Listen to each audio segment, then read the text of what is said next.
On va enchaîner avec l'équipe Don't Worry Be Safety qui a travaillé pour Enedis. Alors le sujet proposé par Enedis, c'était de voir comment on pouvait éviter de se faire électrocuter pour les opérateurs qui interviennent sur les systèmes. Et donc en 3 minutes, il fallait trouver... Alors il y a un peu de logistique, j'ai l'impression. Je vous donne des micros en attendant. Qui c'est qui parle ? 3 à parler, vous passerez les micros, j'en ai que 2 à offrir. Donc une équipe composée d'une consanguinité Estia, c'est ça ? Heureusement il y a hommes et femmes, donc peut-être vous allez vous en sortir. Donc comment on peut protéger les techniciens de l'électricité ? Vous avez trouvé une solution en 3 minutes ? Tout à fait. Eh bien allez-y, faites-vous plaisir. Donc on est Don't Worry Be Safety en partenariat avec Enedis. Notre problématique est un problème qui est récurrent, qui existait déjà et qui existe actuellement encore.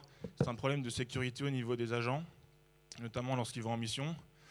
À savoir que depuis les 7 derniers mois, il y a eu 9 accidents exclusivement sur la région Aquitaine, dont 1 mortel, ce qui est réellement dommageable.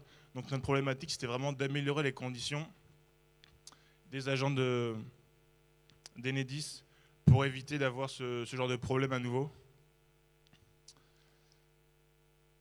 Donc la tenue qui existe déjà, c'est une tenue qui est composée d'une combinaison ignifugée, comme vous pouvez le voir sur Monsieur le Gardeur, avec un casque avec une visière, des gants et notamment des chaussures.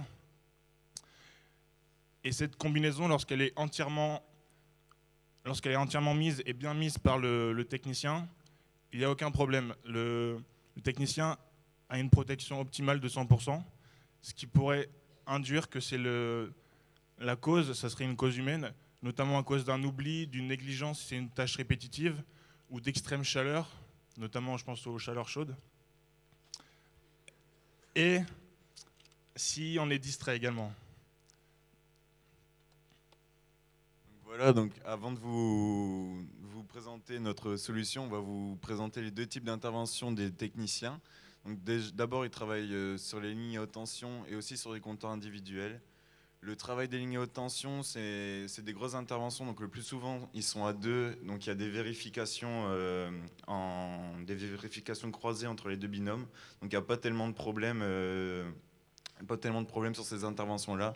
Nous, on va plus se focus sur les compteurs individuels, car le technicien est seul et c'est là que les problèmes de répétition c'est là qu'on va avoir les problèmes et c'est sur cette intervention que notre solution va se créer. Alors du coup, notre solution, c'est la suivante. Ça serait une connectivité entre les différents équipements. Donc sur chaque équipement est implanté un capteur. Il va y avoir des capteurs magnétiques et des capteurs à bouton poussoir, tout simple, pour la visière. Donc tous ces capteurs seraient utiles uniquement quand on rentre dans la zone de danger, ce qu'on appelle la distance minimale d'approche. Donc cette zone serait détectée avec des ondes radio grâce au petit carré vert que vous voyez sur la poche du technicien. Donc ce carré vert permet de détecter qu'on rentre grâce aux ondes radio dans la zone de danger. Donc en fait, ça se déroule de la manière suivante. Le technicien arrive sur intervention. Lorsqu'il rentre dans la zone de pénétration, donc il s'approche à moins d'1 mètre du danger, si tous les équipements ne sont pas sur le technicien, on va envoyer un signal sonore d'alerte, sonore et vibrant, qui va ne pas s'arrêter tant que le technicien soit n'a pas revêti correctement tous les équipements, soit n'est pas sorti de la zone.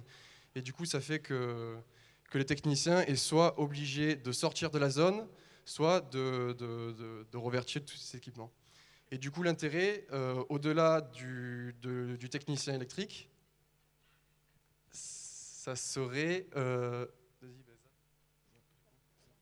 L'intérêt, au-delà du coup des techniciens électriques, serait d'étendre ce système à d'autres utilisations, comme par exemple les démineurs, les pompiers, qui sont également soumis à un équipement strict et ils ne doivent pas faire d'oubli. Le facteur humain est souvent remis en cause. Du coup, ça serait exactement le même principe avec une connectivité entre les différents équipements. Merci.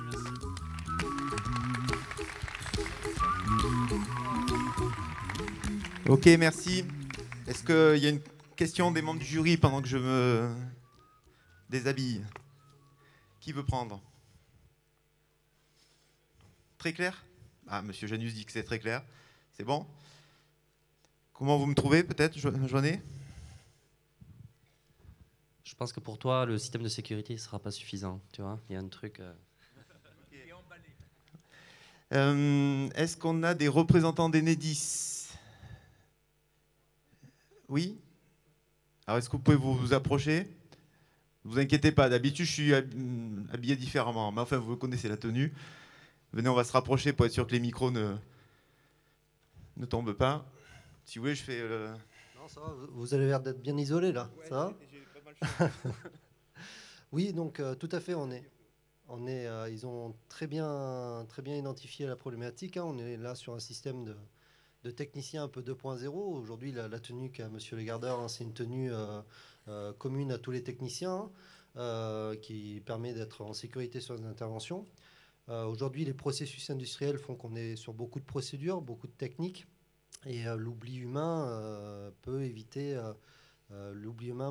arriver à un accident qui peut être mortel s'il n'a pas ces équipements-là. Donc on est sur une entraide de la technologie auprès de l'humain. Voilà. Merci beaucoup. Merci à vous.